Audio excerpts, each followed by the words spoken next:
All right. Everyone, welcome, and welcome to the Vibes at the Table podcast, where we talk about poetry, performing arts, and spoken word poetry. And we also do interviews with book authors as well. Thanks for everyone for tuning in. Thank you for everyone who does the poem challenges. And once again, to do a poem challenge, if it's on when it's on Instagram, just inbox me. Make sure your poems are short and yes, make sure they're short and make sure they're no cursing or no sexual explicit lyrics. We do clean poetry here. Okay, so this is a interview we're going to do with a poet. This poet I got coming to the microphone now, straight out down south VA. And it's quite rare when you meet someone just as creative as you, in regards to this art form called poetry. He's very a creative person. His imagination can take you just, about like any place that he wants you to go. And I guarantee you that you would not be disappointed. So without further ado, from the VA, please welcome Sounds of Fire. My brother, how Thank you you doing? so much. Thank you so much for having me, bro. I'm good. I'm good. How about yourself, bro? How they treating you out there in Cali? I'm doing good, man. Doing good, man. Just trying to get better, you know what I mean, at this podcasting and also trying to be an artist, which is trying to wear so many hats, you know what I mean, is a challenge, but I'm trying to make do. Trying to make Absolutely. do. Well, thank you once again. And I always come back to this with regards to anything that Pen Game Change does, Poetic Vibes does. It's all about the culture for you. And I really appreciate what you do with the culture, the podcast, your own poetry, the poetry challenges, trying to stay up with the community as much as you do. I respect what you want, my brother. Thank you so much. Thank you. Appreciate you. So let's jump into it. So Sure. you're from the VA, Yes, Virginia. sir. So so describe to me the Virginia poetry scene. So Virginia doesn't really have a, well, I don't want to say it doesn't have a poetry scene at all. Hmm. Typically, the scene in Virginia is not a super metropolitan area like your larger cities that you have in California, or like Austin, Texas, or Chicago, Detroit, Hmm. New York, Philadelphia. It's not like that because it's not a super big, area. No part of Virginia is really that big. Right. However, there's some pockets primarily in Richmond, certain parts of Hampton, Virginia, which is across the Hampton Roads Bridge Tunnel from where I live. And in where now I live in Chesapeake, Virginia, it's really close to Norfolk, Virginia, whereas the biggest Okay. naval base in the world is in Norfolk. And there's not really a poetry scene, but every so often there are certain people in small organizations that'll do like an open mic night or do a poetry night, but it's not a regular thing. So most of my work, if I share it with people, in the area or whatever, I drive for Uber and Lyft. And when I share it with my passengers or whatever, they'll, they kind of get onto it a little bit. Um, Okay. by and large, the poetry scene in Virginia is very sparse, very sporadic. Okay. Nice. And so what or who inspired you to do poetry? Um, What or who led you to go on this path of spoken word poetry? I'm not gonna lie, I wanted to be a rapper for 30 minutes. Okay, same Um, here. Same here. 2005 to 2007, I got put on to Lupe Fiasco. And Okay. I just enjoyed his wordplay. I enjoyed his message. I enjoyed his intelligence. And I like to just write. I enjoyed the rhyming ability. I enjoyed the punchlines. I enjoyed the storytelling at times. I enjoyed just all the layers that real lyricism brings. And so it led me to want to try to write. And I realized I'm not a rapper. I realized Right. relatively quickly that I am not a rapper. I Got you. still like rhymes. I still like the layered lyrics. I still like just the really imaginative expression. I still like really notable theming. And so a lot of times that's a lot of my big inspiration. But then I have got put into a few other poets. I don't, to be honest, and this is full disclosure, super honest. I don't listen to a lot of poetry in like the commercial world, but there is one poet that definitely does keep me inspired, and that's Obi West. Big Oh, fan of his. definitely. Yeah, most definitely. And also I can't remember. There's another poet out in England, and I'd be remiss if I don't actually try to look him up and remember what his name is because he's actually super duper dope. And let me see if I can find his name real quick. Okay. Big. No, I'm having trouble finding him. I apologize. But whatever the case, Mm. um, Right. some really great um, poetry comes out of England as well. I also follow some poetry pages on Instagram and on YouTube. Um, and of course, the community that I'm associated with now, a lot of poets over there that are inspiring me all the time. Dirge, Wordsmith, Hostage, Saw Sounds, who just dropped an album a couple days ago. Shout out to A Saw lot, Sounds. oh yeah, a lot of great poets along with our community that we associate with regularly now. Most definitely, man. Shout out to them. Shout out to the family, man. Shout out to the family. So how would you describe your style of poetry? How would you describe your style? Oh, fantastic question. So, um, Sounds of Fire style is going to be very energetic, pretty rhyme heavy normally. Um, uh, we're going to try to be as imaginative as possible. I'm going to try to Mhm. bring in some concepts that you never heard of. I don't think never heard of before, but I would say some concepts that are not like always talked about. Um, I think the poetry that we do has a certain niche market that likes to hear certain things. And Right, I think that I come through with just different things that we're not always talking about. And I try to, especially with regards to like human interactions and stuff like that. I try to talk about being our best selves as we right. interact with one another. But yeah, energy, rhyming, moderate punchlines. That's what I would say. Okay, okay. And so the name sounds of fire. Mm-hmm. The first time I heard your name, I'm like, okay, that sounds good. That sounds very interesting. So, how did you get that name, Sounds of Fire? What made you come up with that name?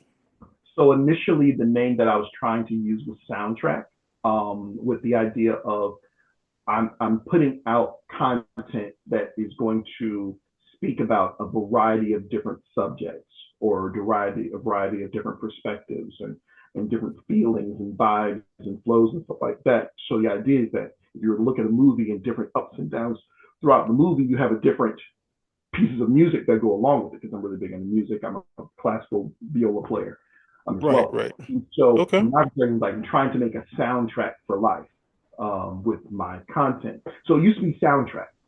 Then I found out that Lupe Fiasco's producer was called Soundtrack. So I was like, well, I can't take his name. So it just became Sounds for a while. Just Sounds, SOUNDS, um, or stylized SNDS, with no vowels. And then weird thing, I was at an arcade for a while that I could go to on a regular basis years and years ago. And the people there, if they had heard some of my stuff, they'd be like, "Oh, he spits hot fire." And Right, so right. just kind of making an amalgam of all that, and eventually became Sounds of Fire. Okay, interesting, interesting. You know what I mean? And I feel like sometimes, when we come up with these stage names, I feel like they gotta be something that's, like catchy and it's like you're naming your character. You know what I'm Absolutely, saying? You know what I mean? absolutely. And I mean now like for some people like they don't do it, they come up with they just like have their own, like a government name, which is fine. You know what I mean? I Mm-hmm. don't like that at all, but I just feel like it's it's a certain energy that comes with, creating a stage name and then Absolutely. you having to, like build or birth this persona Mm-hmm. that goes Yeah. with your character, with your stage name. You know what I mean? So I think that's very important. Speaking of which, So have you ever explained Pin Game James on your podcast before? know what I have. I can't remember which episode that I did it on, but for the listeners that who wants to know, um, you know, like just like you back then, I had I wanted to be a rapper that had transitioned into spoken word poetry, Mhm. and I remember I kept chasing my name every single 3 or 4 years. You know what I mean? Because it was just something else. But I just got to the point where and this was like COVID hit, right? So I'm like, man, I need something that like sticks. You know what I Hmm. mean? And I was listening to Bryson Tiller. I Oh, okay. forget and I forget what song I was listening to, but in the song he called himself Pen Griffey. Huh. So I thought that's pretty cool. And so then all of a sudden the wheels of my brain started spinning, and all of a sudden I thought about the Hall of Fame basketball player James Worthy. And Oh, okay. his nickname was Big Game James. So I just Absolutely. started thinking about it. I started thinking about it, and then the word pen game came up. So I'm like, Yeah. I say, you know what? I got it. I got it. I got it. I You know what I mean? like that. So Pink and James, you know what I mean, was born from there, and also I felt like I want to be as excellent in poetry as James Worthy was excellent in playing basketball. They Absolutely. said that when the game was at its highest, he would play with this intensity. So I Hmm. wanted to mimic that with my poetry. You know what I Absolutely. mean? You know what I'm Absolutely. saying? I So love that. I love that story, and thanks for explaining that to me. oh yeah, no problem, no problem, man, no problem. You know what I mean? I might, in one of these episodes, like dive into it more. You know what I'm Yeah. saying? Know what I'm saying? Like, but you never know, you never know. For But dope. I want to talk to you about a project that you made that I had the opportunity like to be on, Mhm. Venuematic. You know what I Oh mean? yeah. So what made you come up with the title, and then you know explain to us, the audience, listeners, Mhm. about Venuematic? Yeah. So Venumatic was the last, like more or less full length um, album that I put on, and I honestly I wanted to put it on before the show, the live show that I did in Philly, in a way to promote for the show itself, and then also just Mhm. because I had these ideas already. So I'll tell you first off what the premise is, and then I'll tell you a little bit more about the name. The premise Mhm. of actually no, the name first. So the name Venuematic was just something to focus on the word venue. A venue being a location where you're doing some type of event or Right. show. Hmm. And so the focus of the idea was, oh, think about all the different places where you might do an event or a show. And so I thought about those different places. Now, the reason for that is because I'm not looking at jazz club venues, because of course this is all about spoken word poetry. But I'm Right. not Right. Right. looking at it from the perspective of being like where you normally listen to spoken word, like in a jazz Okay. club, something like that. Hmm. What if these poets had a performance in front of a 1,500 seat theater, right? In front Mm. of 50 people. Or what if they were in a 13,000 person arena? Or what if they were in a stadium or something like that, like a big location with a big bombastic stage, but they're Right. doing spoken word. So I'm Right. thinking of venues like the O2 in England, or places in New Jersey, or places in California that actually seat large groups of people, depending Right. on the poet. Whatever the poet is, it's going to be a bigger venue than what they normally would be at, or where they normally feel Right. like this is their stuff. But, to scale, for each person. So then I was thinking about who I would want to use, who has a catalog that I know well enough and has a large enough catalog that you could actually make a 45 to 1.5 hour long set with. And so enter Pin Game James, who dropped a project last year for spoken word. He has a lot of content on his own social media. He has a lot of content that he's putting out there with regards to the poetry challenges every week. He's got content that he's done in collaborations with me, myself, the classy lady joint. You know what I'm saying? I heard it and I It's so said, definitely. can we do something with that? So Pin Game James had, the stuff. He had the stuff, and I was like, let's do a show with him. But I wanted to, and I'll go ahead and just give him a little preview of his joint on the track Vibe With Us. I was like, because that's your tagline, Vibe With Us, right? Right. Hmm. Hmm. um, I wanted to give the impression of, making paying respect and paying due to the podcast.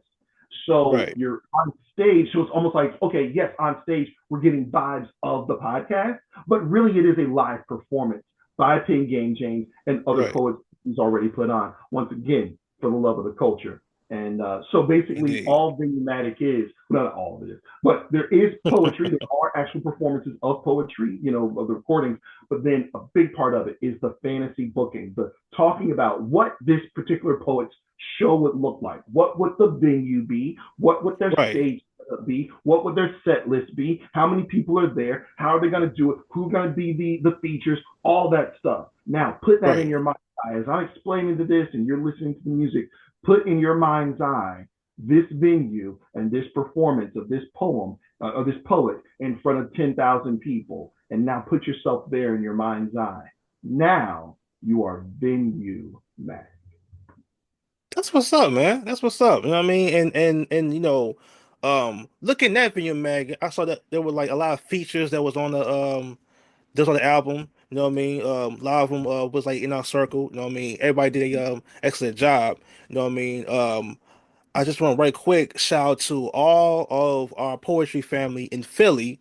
You know what I'm Yeah. saying? Like Philly has been putting on. Shout out to that Poetry Corner. You know what I Yes, mean? Who had, you know what I mean? A lot of people came through Poetry Corner. You know what I mean? Shout out to everybody. You know what I mean? Who I plan on interviewing too. absolutely. So I mean, so like, don't think that like y'all should gonna like perform and I'm not gonna like come in. You know what I mean? Like see y'all. Absolutely. You know what I Absolutely. mean? You know what I'm saying? You gotta touch this stage as well.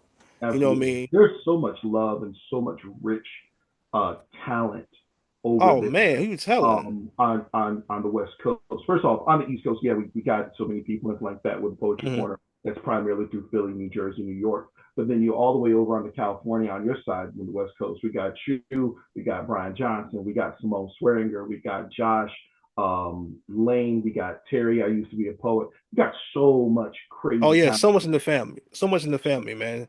You know what I'm It's saying? And I it's definitely look forward. Oh, sorry, absolutely. like go ahead, sorry. No, you're good. It's a wonderful thing we have from the West Coast to the Midwest with Cocoa Weaponry and Complicated and everybody over at Hyperfantasia, and then Avery Brand over there, and then like I said, everybody on the East Coast. Oh, And shout out to Coco too. Shout out to Coco, oh, man. Like shout out to Coco Cocoa put Weaponry, absolutely, Detroit was um, happening. in a You big know what I mean? way. Like she Karen man, I'm out telling you. here, yes, Man, yes, look, she puts on she puts on for like Detroit. You know what I mean? absolutely, Not trying to like get off topic, but like, definitely and this is somebody who had discovered me. You know what I'm saying? Like who made me push my boundaries in my creativity when it came to poetry. You know what I mean? beautiful. If I say it once, I say it again. If I had Coco as a teacher back in high school, Hmm, I'm telling you, like I would have took my talents more seriously. You know what I absolutely. mean? Because like she makes you, push your limits.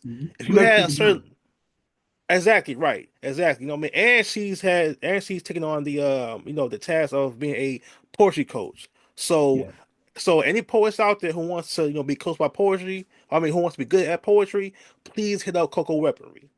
You know yeah. what I mean? Check out her This workshop. You know what she's talking about. definitely a workshop. I missed the last one. I missed the Ah, last one, but I'm looking forward to the next one though. You know yeah, what I mean? But shout out to yeah, Coco. You know what I absolutely. mean? So as I mentioned before to you, Sounds, Yeah. your creativity is just unmatched. You know what I mean? It makes you stand out. So where did you get this creativity from? What inspired this creativity? Oh man. Um, that's a great question. I would say um, looking at other performers, Okay. seeing what things they do that I've never seen before in the realm of performance itself. Because what we did and when we got together and I met this wonderful group of people, and I'm thinking in terms of Poetry Corner, Literate Vibes, um, uh, you cats over there in California, everybody in the Midwest, City Series, which was what really brought me in way back when. Not the Um, series. City Series, yeah, they originated in Philadelphia as well. So you're thinking, Okay, cool. yeah, Darren Pop Pop Griffin, La Jones, JQ Lyric over in the Midwest, Hmm. Deja down. Well, she's in Mexico now, but yeah. So, Hmm. um, but looking at what we had, right? When we got together, when I met this group of people a few years ago, we had COVID, so we couldn't do but so much with our I performances. remember. I remember. Yeah, we were just sitting where we were, right? So what do we do to spice up what we have when we don't have much? And I was just looking at it and saying, okay, how can I adapt this, this big thing that I'm seeing in like a live performance or a live performance I've seen in the past? How can I adapt that and make it on a more smaller scale? Right. What is something that I know we haven't seen people do before? So mimicking other people's poetry styles, which is what I did in Flowers for the First. Take a piece that did really, really well on a previous album, like Wordsmith and Lessons. Okay, Right. make that into an entire album. And then, of course, the Venue-matic thing. Man, it'd be so cool if I could do a performance, but not at a little nightclub, like in front of 6,000 people. How would that look? Oh, man, this would be so cool. Do it like a regular concert, but it's poetry. So it's basically just looking around at what we have, seeing how we Hmm. can make it bigger, or looking at seeing what we don't have and how we can make our own version of that. That's what's up. That's what's up, man. And I remember that whole time during that whole like COVID phase. That's where I met most of y'all at. Was in COVID because I remember a good friend of mine, had a poetry night on Zoom, and I tuned in, and that's when I met most of y'all, and then we had created our own chat group, and like we've been having this plethora of you know poetry conversations and us just like sharing, our work and just it just became our own little like community.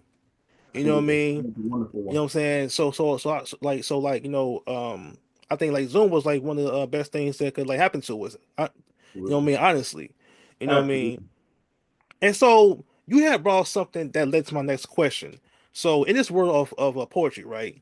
Mhm. Um, and I don't know if you've been seeing it, but I've been looking into this world to this world of poetry. I'm seeing different open mic stages. you know I feel like they're trying to create a poetry industry like how Hmm. the music industry is. You know what I Yeah. mean? It's like they're trying to create something within poetry to where like like you said, you can see a poet perform at a stage where your favorite rapper would perform Hmm. it. Hmm. You know what I mean? They're trying. I mean, I'm hearing talks about poets getting paid large sums of money Yeah. in this Yeah. in this. So like my next question to you is, do you think there can be a poetry industry the same way that because we look at hip hop, you know what I mean, like the music industry has like always been here. You know what I mean? Yeah. Hip hop came around in the 70s, Yeah. and then it integrated into the music industry, and now it's like the forefront of music. So Yeah. so like, do you think that poetry having its own industry, do you think that's possible? Yes and no. I think just like there are different genres of music that are more popular than others, I would say the three most popular genres of music right now that are going to make the most money are going to be pop, hip hop, and R&B. True. Um, Actually, you throw a fourth one in there, you can throw in, you can do your country music and then rock music, alternative Hmm. rock, whatever, kind of on that wing as well. Right. But pop probably being the one right in the middle, R&B being next to that, hip hop being next to that. I think that, and we talk about hip hop honestly, and this is what I tell a lot of people, especially when we're trying to differentiate what Hmm. I'm doing from like rap or from hip hop or NCN or whatever, is generally speaking, all hip hop or all rap is essentially poetry, but not all poetry is rap, right? So That's poetry true. is poetry is the top of the Right. wordplay stuff, right? We have Hmm. songs are on another side, and actually you could even say that songs could be kind of considered poetry as well. It's True. just Yeah, I poetry agree. doesn't have to have music, right? Right. So you could Hmm. say that poetry is right there at the top of any kind of language art, right? And then Hmm. from there you branch off to like songs, rap songs or whatever, Right. or even Of some course. even like R&B or lyrical songs, right? Hmm. Singing. Um, and so it's gone from there. Now, with regards to just your straight up spoken word, to the level of where hip hop is and other forms of music, probably not. It probably won't be quite that big, but I will say this: it's got a niche market that people are willing to go to. It's I definitely agree. in the realm of like slam poetry or just spoken word for groups of people to get together and enjoy. Is it going Right. to sell out a lot of stadiums? No, no, it's not going to do that, you know. But I think that it'll be a situation where you can, if you can find enough people, and you probably can, you can find enough people to pack out notable arenas on a slightly more on a more regular basis as poetry True. continues to evolve and grow where it is. It's never going to be as big as Taylor Swift, right? But I Right, think right, right. I think that poetry has a lane that it's always kind of had, and it's never going to give up, and you're never going to take away from it. And as long as there are people who enjoy that niche, it's always going to be alive and kicking. You know what? I agree with you. You know what I mean? I can definitely see that. You know what I mean? I feel like they're like trying to make it, I want to say, bigger than what it is now because it keeps evolving. You know what I Mm-hmm. mean? I mean it's like you it could definitely like pack out like a cafe. You know what I Oh yeah, mean? You know what I mean? Like Rio such as that. You know what I mean? Now yeah, the big stages, I mean, it's like we have to wait and see if it yeah. can like get to that point. You know what I mean? It's like with Kendrick but it's about to perform at the Super Bowl. You know what I Mm-hmm. mean? Poetry on that level, I mean, it's hard to say. Well, It's I'll hard. throw this at you. It's hard to I'll, say. You know what I I'll, mean? But I'll throw this at you. you know Obi what I mean? But West opened a poetry introduction for a um, was it San Diego Chargers or the LA Rams. He's opened up okay. the LA Rams one time. Obi West has. Okay. Now, to my understanding, it was more like he had a poetry performance on screen that was pre-recorded before a Rams game. But the fact is that a poet opened up a football game. I mean, come I mean, on. that's I mean, it's like and it's like you have to like get props for that. You know what I mean? You gotta get Absolutely. props for that. And like hopefully like it could, we see it continue to evolve and it gets into like more bigger like arenas. But before Absolutely. we get up out of here, I want to ask you. So, what projects do you have coming up, and where can people find and listen to your work? Oh, great question. Thanks for that. So, 2025, I'm putting out a new project called The Prism of the Proud, which is basically going to be the conclusion to the series that started off with "I Hope That You're Proud." So it was "I Hope That You're Proud," and then the right to pride, and then the prism of the proud, which is kind of looking at the first question. The first thing is "I hope that you're proud of me." Then it's "Do I Right, have the right to be proud of myself?" And then the right. prism of the proud is more of a deep dive in society being proud of itself as a whole. Okay. All of us. Can we all be proud of ourselves as we look at various different ideas and subjects and look at our different perspectives? If you take the light of truth or reasoning and shine a light through a prism, you're going to get a bunch of different colors. And those colors represent the different ideas and the different perspectives that each person has on what they're proud of, given the circumstance or given this situation that they're looking at. And that's the prism of the proud. I plan on releasing that no later than the spring. If I can get it out before the winter's over, that'd be great. But Mhm. by no later than the spring, I intend to have that coming out. And you can find me on my Instagram, sounds underscore of fire, SOUNDS underscore OFFIRE. Okay, okay, nice, nice, nice. And once again, man, thank you for coming on to the show, man. Definitely glad to have you, man. Definitely looking forward to the project that you got coming up. Thank you for everyone for listening. I also got some stuff coming up. I got a show next month, and after Excellent. that, I'm locked in on these next couple of projects that I got going on. Making another poetry album. You know what I mean? Also, and as I said before on my social media pages, that I'm entering the realm of making beats now. You know what I Let's mean? go. You know, like I still got a lot to learn. Trust me. You know what I mean? Shout out to my boy MDT, the whole camp and Rioverse. You know what I mean? Those are my go-tos who I you know what I mean who shows me the ropes. You know what I mean? But I'm also just man, just like listen to like a lot of producers like Mad Lib, Oh, yeah. Alchemist, of course Kanye West, you know, my but my favorite, is Conductor Williams. You know Okay. what I mean? if you haven't heard of Conductor Williams, then check out his work with who's that, Griselda. His beats is just, telling you, it's a whole different level. You know what I mean? Okay. Him, Earl Sweatshirt. You know what I Mm-hmm. mean? Just like, just try to learn from like different people, man. You know what I mean? So what I mean. Like, look out for me. Looking But out for you, bro. That's what's up. you know, you know what I mean. So you know, and for all poets who want to share their work on my on the Instagram Poetry Realm Entertainment page, um, send, email me your poems at poetryrealmentertainment at gmail.com. And if you want to be, and also goes that email if you want to be featured on the podcast. So this is Pink and James signing off. I'll see y'all later.